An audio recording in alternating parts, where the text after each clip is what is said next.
সবাই কেমন আছো? আশা করি সবাই ভালো আছো।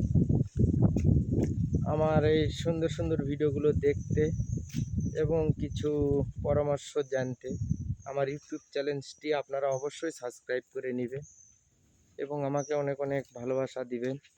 আপনাদের ভালোবাসার জন্যই আমি এই সব ভিডিওগুলো আপনাদের মাঝে পাঠাই।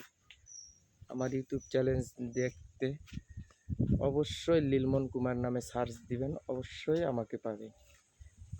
আমার ভিডিওগুলো আপনাদের যদি ভালো লাগে অবশ্যই লাইক দিবেন, কমেন্ট দিবেন, আমার পাশেই থাকবে। আপনাদের সামনে আমি আবারও আসলাম একটা বিষয় নিয়ে, সেটা হলো পুকুর। একজন পুকুর চাষি যে চাষ করে সে কি পরিমাণে ক্ষতিগ্রস্ত হয় সেটা আপনাদেরকে একটু দেখানোর চেষ্টাও করছি। এই যে পুকুরটা দেখছেন, কয়েকদিন আগে বৃষ্টি পুকুরটাতে মাছ ছিল 3 কেজি 4 কেজি 5 কেজি ওজনের। সব মাছগুলো ভেসে সামনেই মাঠ, এই দিক দিয়ে এই যে মাঠের জলে সবগুলো ভেসে গেছে। একজন ভালো পুকুর চাষি যদি ভালো মানের পুকুর চাষ করেন অবশ্যই লাভবান হবেন। পুকুর চাষ করার আগে অবশ্যই আপনারা একটু খেয়াল করবেন। মামু, তোমার পুকুরের কি কি ক্ষতি হচ্ছে মামু একটু বলো। এই তো সামনে বৃষ্টি হলো, বৃষ্টিতে তোমার পুকুরগুলোর কেমন কি মাছ বেড়ে গেছে? আমার ছোট্ট একটা পুকুরে তো অনেক পোনা ছিল, সেই পুকুর থেকে পোনাগুলা বেরিয়ে গেছে। তাহলে তো আপনি অনেক ক্ষতিগ্রস্ত। হ্যাঁ, ক্ষতিগ্রস্ত তা হয়েছে আর কি। কেমন কি মাছ ছাড়া ছিল? রুই ছিল। তাতে কত হাজার টাকার মতন হবে মোটামুটি? 1020 এরকম হবে আর কি। শুনলেন বন্ধুরা, একজন পুকুর চাষির মুখে সব কিছু শুনলেন। খুব গরিব একটা মানুষ, অনেক কষ্ট করে ছোট্ট একটা পুকুরের চাষ করেছিল। এই পুকুরটাতে পুকুরের মাছগুলো সব বেড়ে গেছে, আপনারা দেখছেন। এরকম চাষাবাদ পুকুরে যদি করতে চান ভালো করে আগে পাড়টা ঠিক করে নেবেন, তারপরে পুকুরের চাষ করবে। যেহেতু কার্তিক মাসে একটা বৃষ্টি হয়, এই বৃষ্টির কারণে মাছগুলো সব বেড়ে গেছে, সে অনেক ক্ষতিগ্রস্ত।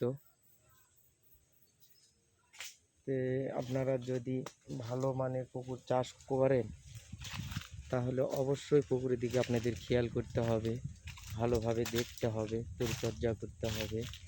আপনারা ভালো মানের পুকুর চাষ করেন। যদি ছোটোখাটো পুকুর হয়, শুনলেনই তো এই ধরনের লোকের থেকে, পুকুর চাষির থেকে এই ধরনের যে ক্ষতিগ্রস্ত হওয়ার আগে আপনারা আগে দেখবেন বৃষ্টি বাদল কেমন হয়। তার আগে আপনারা পাড় দিয়ে যদি পাড়টা ছাপর হয় তাহলে একটু নেট লাগাবেন, সুন্দর করে একটু যত্ন নেবেন, তাহলেই আশা করা যায় এরকম ক্ষতিগ্রস্ত আপনারা হবেন না। একজন পুকুর চাষি অনেক কষ্ট করে পুকুরের চাষ করে, সেই পুকুরগুলোর যদি মাছ বেড়ে যায় সে গরিব লোক কি করে চলতে পারে? আপনারা মাছের চাষ করছেন, আপনাদের জন্য শুভকামনা। আপনারা ভালো ভালো করে পরিচর্যা করবেন এবং পুকুরের প্রতি যত্ন নেবেন।